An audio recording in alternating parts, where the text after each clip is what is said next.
Buenos días, hermanos. Qué privilegio es para nosotros, porque Charles está arriba, también escuchando por Facebook, pero es un gran privilegio estar con ustedes esta mañana. Ojalá que pudiéramos estar ahí con ustedes en persona, pero obviamente no es posible por varias razones. Mejor estar ahí también porque podemos comer tacos, ¿verdad? Pero entonces aquí estamos así, gracias a Dios por la tecnología y gracias por la invitación de compartir la palabra con ustedes. Qué mejor libro que Romanos para tocar juntos. Sé que han estado estudiando este gran libro del apóstol Pablo, un libro que destaca pues nuestro gran problema del pecado, ¿verdad? Pero también el remedio que Cristo nos ha dado por medio de su muerte, de su resurrección. Entonces, vamos a estudiar Romanos capítulo 3 esta mañana juntos. Sé que han estado viendo, pues en los primeros 3 capítulos, el gran problema del pecado, el gran problema universal que todos tenemos. El hombre que en capítulo 1 adora la creación en vez de el creador. El hombre judío que también tiende a confiar en su herencia como judeo. Y también el hombre moral que piensa que por su moralidad, por seguir la ley, puede ser salvo y entonces no tendría el problema de la condenación por el pecado. Pues entonces, esta mañana vamos a ver Romanos capítulo 3. Si tienen sus Biblias, pueden abrirlos a capítulo 3 de Romanos, que sigue ahí donde empezó Gerardo la semana pasada. Ahí en el principio habla de la tendencia del judío pensar que, pues, entonces si todos están en el pecado, ¿qué ventaja hay para ser judío, verdad? Y en capítulo 3, 2 dice, pues hay ventaja, dice, mucho en todas maneras. Primero, ciertamente que les ha sido confiada la palabra de Dios. Entonces, había ventaja para los judíos, y hay. Fue el pueblo de Dios que Dios había escogido, no por ser tan especial, pero Dios en su soberanía escogió a los judíos, a la nación de Israel, para ser bendición a las naciones. Pero esta mañana vemos este pasaje, capítulo 3, 9 a 20. Vamos a leerlo primero y luego vamos a orar y encomendar este tiempo en las manos del Señor. Romanos 3, 9. ¿Qué pues? ¿Somos nosotros mejores que ellos? En ninguna manera. Pues ya hemos acusado a judíos y a gentiles que todos están bajo pecado. Como está escrito, no hay justo ni aun uno. No hay quien entienda. No hay quien busque a Dios. Todos se desviaron. A una se hicieron inútiles. No hay quien haga lo bueno. No hay ni siquiera uno. Sepulcro abierto es su garganta. Con su lengua engañan. Veneno de áspides hay debajo de sus labios. Su boca está llena de maldición y de amargura. Sus pies se apresuran para derramar sangre. Quebranto y desventura hay en sus caminos. Y no conocieron camino de paz. No hay temor de Dios delante de sus ojos. Pero sabemos que todo lo que la ley dice, lo dice a los que están bajo la ley, para que toda boca se cierre y todo el mundo quede bajo el juicio de Dios. Ya que por las obras de la ley ningún ser humano será justificado delante de él, porque por medio de la ley es el conocimiento del pecado. Aquí en este pasaje es como si estuviéramos en un corte, hay un juicio, y imaginando un poco que ahí estamos, y leemos aquí en esta parte de Romanos 3 que hay una acusación fuerte en contra de la humanidad. Y luego, después de la acusación, hay una lista larga de evidencia de la acusación, mucha evidencia. Y luego sigue la defensa del hombre. Y al final, el veredicto de este juicio en contra de la humanidad. Gracias a Dios que aquí estamos casi a terminar esta sección de Romanos, donde Pablo está estableciendo la realidad, las malas noticias, por decirlo así, del pecado universal que incluye a todos nosotros. Pero luego, después de esta sección, empezamos a ver las buenas noticias de lo que Cristo hizo por nosotros. Pero antes de seguir y ver un poco más en detalle este pasaje, vamos a orar otra vez. Padre Celestial, te damos gracias por tu misericordia en nuestras vidas, a pesar de lo que leemos aquí, del gran problema que incluye a todos nosotros. Encomendamos, Señor, en tus manos este tiempo. Ayúdanos a reconocer primero la profundidad de nuestro pecado, que resalta la grandeza del Evangelio, lo que Cristo hizo por nosotros. Encomendamos, Señor, en tus manos este tiempo. Ayúdanos a entender y aplicar todo lo que vemos aquí en nuestras vidas. En el nombre de Jesucristo oramos. Amén. Muy bien, pues hermanos, primero en versículo 9 vemos la acusación. Dice Pablo, ¿qué pues somos nosotros mejores que ellos? Entonces, ¿quién está hablando? Es más probable, es cierto, que son los judíos haciendo la pregunta, diciendo, ¿quiénes son mejores? ¿Judíos o gentiles? Pues dice Pablo, en ninguna manera, pues ya hemos acusado a judíos y a gentiles, que todos están bajo pecado. Entonces, todos delante de Dios son iguales. Y nosotros también somos pecadores. Todos somos pecadores y esta es la acusación. Judíos, gentiles, todos estamos bajo el pecado. Pues, ¿qué significa esta idea de que todos estamos bajo el pecado?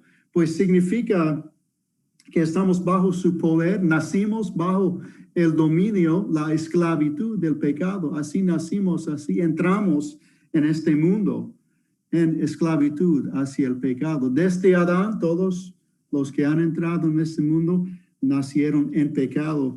Vemos esta realidad en Efesios capítulo 2, donde dice, Él os dio vida a vosotros cuando estáis muertos en vuestros delitos y pecados, en los cuales anduvisteis en otro tiempo, siguiendo la corriente de este mundo, conforme al príncipe de la potestad del aire, el espíritu que ahora opera en los hijos de desobediencia. Nacimos como muertos espiritualmente, todos con el mismo problema. Podríamos decir que todos estamos en el mismo bote, y este bote es, pues, ser pecador. Entonces sigue el juicio ahora con mucha evidencia de esta realidad, que todos somos pecadores. Hay una serie de como 14 acusaciones, 14 cosas que resalta la realidad, la verdad de nuestro pecado. Y Pablo usa varios textos, varias citas del Antiguo Testamento. La mayoría viene aquí de los Salmos, pero también hay un pasaje también de Isaías. Y aquí empieza a usar varias partes del cuerpo humano que ilustra la profundidad del pecado. Habla de la lengua, de la boca, de los labios, de los pies, de los ojos, y todos como instrumento para pecar. Si ustedes se acuerdan lo que escribió el mismo autor, Pablo, en 1 de Corintios, dice que este templo, este cuerpo que Dios ha creado es el templo del Espíritu Santo. Dice en 1 de Corintios 6, 19, ¿o ignoráis que vuestro cuerpo es templo del Espíritu Santo, el cual está en vosotros, el cual tenéis de Dios y que no sois vosotros? Pues este cuerpo, originalmente hecho en la imagen de Dios, pero después del pecado de Adán, todos nosotros tenemos este problema hasta lo más profundo de nuestro ser, hasta que nosotros usamos los órganos que tenemos, el labio, la garganta, los ojos, para pecar. La evidencia aquí del pecado es abrumadora. Como mencioné, hay 14 diferentes evidencias en cuanto al pecado. Pablo empieza a hablar de nuestro carácter y luego de nuestra forma de hablar. Y al fin de esta sección de 10 a 18 habla de nuestra conducta. Entonces empecemos a ver pues qué es la evidencia del pecado que es tan profundo en nuestro ser. Empieza con nuestro carácter. ¿Quiénes somos? ¿Cómo somos adentro? ¿Qué es lo que muestra la profundidad del pecado? Pues aquí dice, como Dios viendo la humanidad, es su perspectiva cuando Él ve desde el cielo el problema de la humanidad. ¿Qué es lo que ve? Eso es lo que ve. Un poco negativo. De hecho, dice, como está escrito en versículo 10, no, Él, Dios, pues no vio justo. Dice, no hay justo, ni aún uno. Ningún justo vio Dios cuando Él veía la humanidad. Como dice en Romanos 3, aquí siguiendo hasta versículo 23, dice, por cuanto todos pecaron y están destituidos de la gloria de Dios. Entonces no hay ningún justo. Todos pecadores. Y quizá a veces pensamos, pues no soy tan mal como mi vecino. Pues esta no es la pregunta, comparándonos con otros. La pregunta más bien es cómo nos comparamos con la santidad perfecta de Dios, y cada uno de nosotros nos quedamos muy lejos, muy bajo de el estándar que Dios ha puesto. Sigue diciendo acerca de nuestro carácter, no hay quien entienda. Ningún ser humano dejado a su naturaleza pecaminosa puede entender las cosas de Dios. Como escribió Pablo también en 1 de Corintios 2:14, hablando del hombre natural, el hombre dejado en sus pecados, dice, el hombre natural no percibe las cosas que son del Espíritu de Dios, porque son locura y no las puede entender. No las puede entender, las cosas espirituales que Dios nos ha dado, porque sean de discernir espiritualmente. Necesitamos el Espíritu Santo dentro de nosotros para entender cosas espirituales. Sin Él, no hay entendimiento, como dice Pablo aquí. Luego sigue diciendo, no hay quien busque a Dios. Versículo 11, no hay quien entienda, no hay quien busque a Dios. Ni podemos buscar a Dios. A veces pensamos que por nuestra iniciativa llegamos a conocer a Cristo. No es la verdad, no es cierto. En Juan 6:44 dice la parte inicial de Dios Padre. Dice, ninguno no puede venir a mí si el Padre que me envió no le trajere.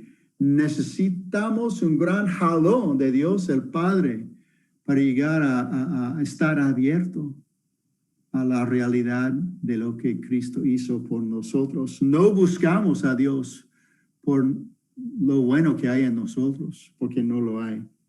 Luego dice en versículo 12, todos se desviaron. A una se hicieron inútiles. Qué palabras fuertes, ¿verdad? Nos hicimos inútiles por nuestro pecado, por nuestras desviaciones, por tomar nuestro propio camino. Me recuerda de lo que Isaías escribió en Isaías 53, hablando de las ovejas. Somos como ovejas. Dice, todos nosotros nos descarriamos como ovejas. Cada cual se apartó por su camino, mas Jehová cargó en él el pecado de todos nosotros. Dejado en nuestra tendencia, nos descarriamos. tendemos a tomar nuestra propia ruta en la vida, ignorando a Dios y su voluntad. Pues obviamente nuestro carácter ilustra la separación que tenemos de Dios desde el principio. Y también una cosa más aquí, en versículo 3, también en versículo 12, perdón, dice al final de versículo 12, no hay quien haga lo bueno, no hay ni siquiera uno. Entonces, ni podemos hacer algo bueno cuando no conocemos a Dios por medio de Cristo. No podemos hacer ninguna cosa buena. Parece que hay un mundo donde hay personas que realmente hacen buenas cosas, ¿verdad? Pero la realidad es que si no conocemos a Cristo, nuestro motivo no es para alabar a Dios con acontecimientos buenos o hacer cosas buenas, ¿verdad?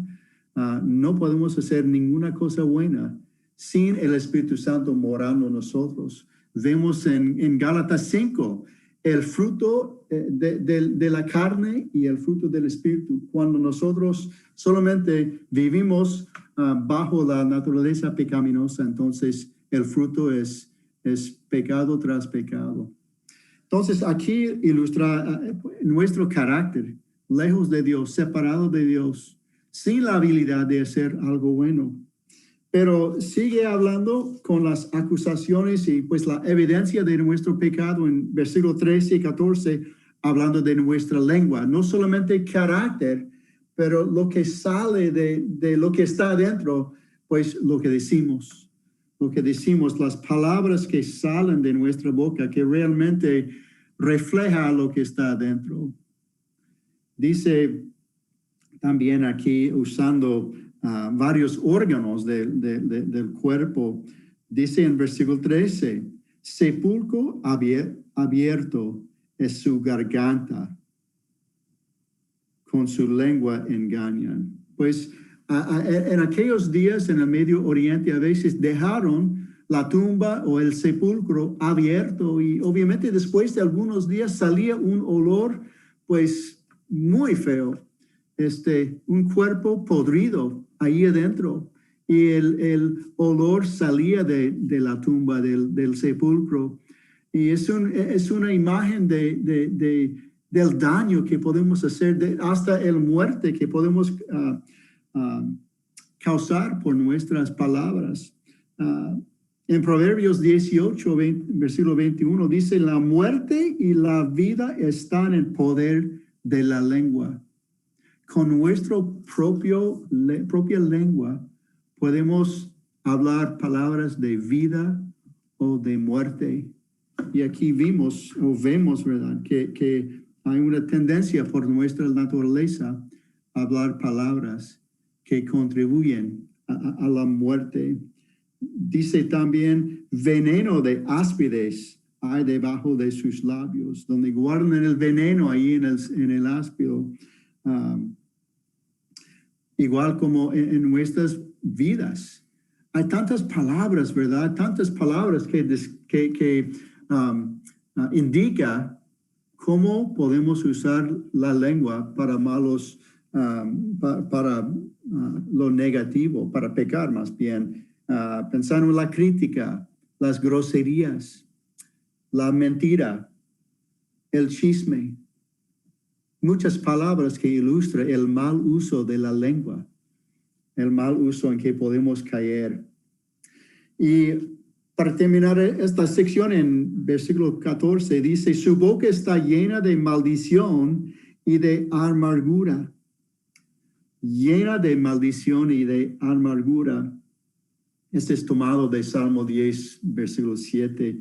Pero también Santiago hacía referencia también a esta tendencia de maldecir y a la vez bendecir el nombre de Dios. Escucha estos versículos en Santiago, hablando del poder poderoso de la lengua. Dice versículo 6, y la lengua es un fuego, un mundo de maldad. La lengua está puesta entre nuestros miembros y contamina todo el cuerpo. e inflama la rueda de la creación y ella misma es inflamada por el infierno. Porque toda naturaleza de bestias y de aves y de serpientes y de seres del mar se doma y ha sido domada por la naturaleza humana. Pero ningún hombre puede domar la lengua. Escucho otra vez. Ningún hombre puede domar la lengua, que es un mal que no puede ser refrenado, llena de veneno mortal. Con ella bendecimos al Dios y Padre, y con ella maldecimos a los hombres que están hechos a la semejanza de Dios. De una misma boca proceden bendición y maldición. Hermanos míos, esto no debe ser así. Pero es así, ¿verdad? Porque somos pecadores. En estos días, como ustedes quizá han leído, aquí en Gringolandia, ahí en California, hay unos fuegos que están pues destruyendo muchos hectáreas de terreno ahí en California. Y como dice en Santiago, este poder del fuego ilustra también el poder muy destructivo de nuestra lengua, que destruye a personas, destruye reputaciones. Y es una evidencia más de nuestra naturaleza pecaminosa. Es tan fácil usar la lengua para destruir y para criticar. Entonces, esta misma boca bendice a Dios, pero también maldice a otros. Pues la evidencia es fuerte, ¿verdad? Primero por nuestro carácter y ahora vemos la tendencia natural para usar nuestra boca para pecar, nuestra lengua. Pero no es todo. Ahora Pablo termina esta sección de acusaciones hablando de nuestra conducta. Entonces, ¿qué es lo que hacemos día tras día? ¿Qué es la tendencia del ser humano en cuanto a cómo camina en el mundo? En versículo 15 dice, sus pies se apresuran para derramar sangre. Cuando vemos las noticias, no es difícil ver la violencia en el mundo en que vivimos, México, aquí en los Estados Unidos, pues en todos lados hay violencia, en cada país hay violencia. La violencia también es una tendencia de nuestra naturaleza pecaminosa. Pues quizá algunos dirían, pues, hablan aquí de derramar sangre y diría, pues, no soy asesino, no he matado a alguien, no soy tan mal. Pero tenemos que recordar las palabras de Cristo en el Sermón del Monte, que habla del enojo, que también pues refleja el odio en nuestro ser, que a veces llega a querer matar a otros. En Mateo 5, versículo 21, oísteis que fue dicho a los antiguos, no matarás, y cualquiera que matare será culpable de juicio. Pero yo os digo que cualquiera que se enoje contra su hermano será culpable de juicio. Y cualquiera que diga necio a su hermano será culpable ante el concilio. Y cualquiera que le diga fatuo quedará expuesto al infierno de fuego. Entonces, no es solamente el acto de matar a alguien, pero también el odio, el enojo que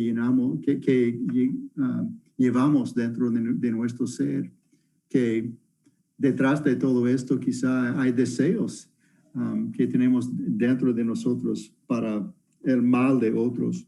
Entonces, Pablo habla de la violencia, de cuán rápido tenemos la tendencia de querer hasta derramar sangre, y dice en 16, hablando de nuestra conducta, quebranto y desventura hay en sus caminos y no conocieron camino de paz. También solamente prendiendo la tele vemos que hay mucho conflicto, no hay paz en este mundo en que vivimos.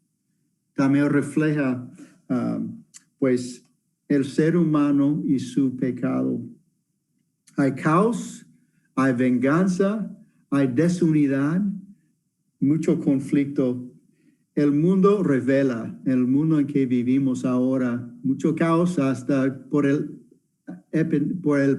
pandemia, mucho caos, ¿verdad? Pues refleja que vivimos en un mundo lleno de pecado. Y al fin, la última acusación aquí en versículo 18 dice, no hay temor de Dios delante de sus ojos. Entonces el hombre no ve la santidad de Dios para tener un temor, una reverencia de Dios. En Proverbios habla de esta importancia de temor de Dios para ser sabio. Dice el principio de la sabiduría es el temor de Jehová. Sin este temor de Jehová, pues hay ausencia de sabiduría. También es algo que vemos hoy en día, ¿verdad? Es la falta de sabiduría. O sea, dentro de nosotros, pero también en políticos, en líderes, pues hay falta de sabiduría porque no hay temor de Dios y de eso proviene la sabiduría. Pues hemos visto esta lista de acusaciones y ahora la pregunta viene siendo, pues, ¿cómo nos defendemos a esta acusación de que somos todos pecadores? Y luego hay una lista larga que habla de nuestro carácter, cómo somos adentro, y luego la lengua, el uso de la lengua, y también nuestra conducta, cómo andamos en el mundo. Entonces, ¿cómo podemos defendernos? Muy interesante lo que Pablo dice en el versículo 19 acerca de nuestra defensa. Después de acusación viene defensa, ¿verdad? En el corte, entonces, pero entonces nosotros estamos bajo el juicio ahora. Entonces, ¿cómo nos defendemos? Dice en versículo 19, pero sabemos que todo lo que la ley dice, lo dice a los que están bajo la ley, para que toda boca se cierre y todo el mundo quede bajo el juicio de Dios. Entonces, después de que la prosecución habla de todas las acusaciones, la evidencia para la acusación, ¿qué sigue después? Silencio de parte del hombre. Nos deja sin palabras. No hay defensa. No podemos defendernos. Usando la ley, pues estamos bajo la ley y culpables. Estas palabras dice, para que toda boca se cierre. Entonces hay silencio, no hay defensa. Y todo el mundo, todos nosotros, por nuestra naturaleza pecaminosa, quede bajo el juicio de Dios. Entonces, en pocas palabras, nuestro pecado nos deja bajo condenación de Dios. El veredicto entonces en versículo 20 dice que somos todos culpables, ya que por las obras de la ley ningún ser humano será justificado delante de él, porque por medio de la ley es el conocimiento del pecado. Entonces el judío especialmente, intentaba usar la ley para probar su santidad, para ser pues salvo, para ser justificado delante de Dios. Pero en versículo 20 leemos que el propósito de la ley no es la salvación, no es para probar tan buenos somos, más bien es para llevarnos al conocimiento del pecado, al entendimiento del pecado, reconociendo que hasta lo más profundo de nuestro ser no podemos cumplir con la ley, ni uno menos Cristo Jesús. Entonces, lo que acabamos de leer nos deja un poco, pues, muy incómodo, ¿verdad? Sin defensa, no hay una forma de defendernos delante de un Dios santo, y su propia ley muestra su santidad y cuán lejos que estamos de su ley que ha puesto. Solamente para ser justificado tenemos que obedecer o cumplir la ley al pie de la letra, 100%. Y no hay ninguno menos Jesucristo que podía hacer esto. Entonces, nos deja muy incómodo esta lista que muestra, ilustra, pone luz en nuestro pecado. Pues, ¿qué hacemos? Pues hay diferentes reacciones a la culpabilidad humana. Algunos tratan de negarlo, diciendo, pues, no puede ser tan malo, ¿verdad? No es tan serio el pecado. Algunos dirían, pues, no he pecado. He escuchado esto, pues no he pecado. Pero la evidencia es abrumadora. No podemos negar nuestra naturaleza pecaminosa, pero hay otros que se castigan, o sea, en forma de penitencia para balancear la balanza, para poner más obras buenas, para entonces llevar a una nivelación en contra nuestro pecado y las buenas obras para ser justificado. Pues la penitencia o castigándonos para sufrir por nuestros pecados tampoco nos justifica. Hay otros también que hacen su lista de pues qué hacer y no hacer y tratan de seguir hasta al día de hoy una forma de la ley para ser justificado delante de Dios y sentirse mejor, ¿verdad? Pero tampoco nos justifica nuestros propios intentos o nuestros propios méritos para ser salvo o justificado. Pues la mejor respuesta es Jesucristo. Eso fue el intento. La meta de la ley era para llevarnos a los pies de Jesucristo. En Gálatas 3:24 leemos, de manera que la ley ha sido nuestro ayo para llevarnos a Cristo, a fin de que fuésemos justificados por la fe. Nuestra esperanza está en Jesucristo y luego en las próximas semanas van a ver más de la esperanza que tenemos en Cristo. Y empezamos a verlo nada más con las primeras dos palabras del versículo 21, que no me toca hoy, pero Pablo escribe, pero ahora.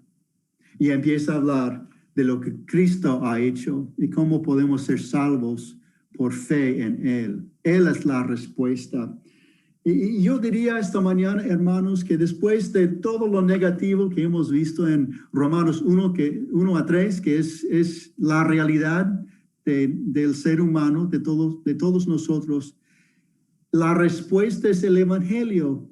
Para los creyentes, para los que ya han confiado en Cristo y también para los no creyentes. Si estás escuchando esta mañana y dirías, creo que todavía sigo bajo el pecado y no he experimentado algo de libertad del pecado, entonces la respuesta, tu respuesta es Jesucristo, es poner tu fe y tu confianza en Jesucristo. Él murió por todo lo que hemos visto de nuestro carácter, lengua y conducta. Él murió por ti, murió por tus pecados para que pudiéramos entrar en una relación con el mejor amigo que puedes tener, Jesucristo.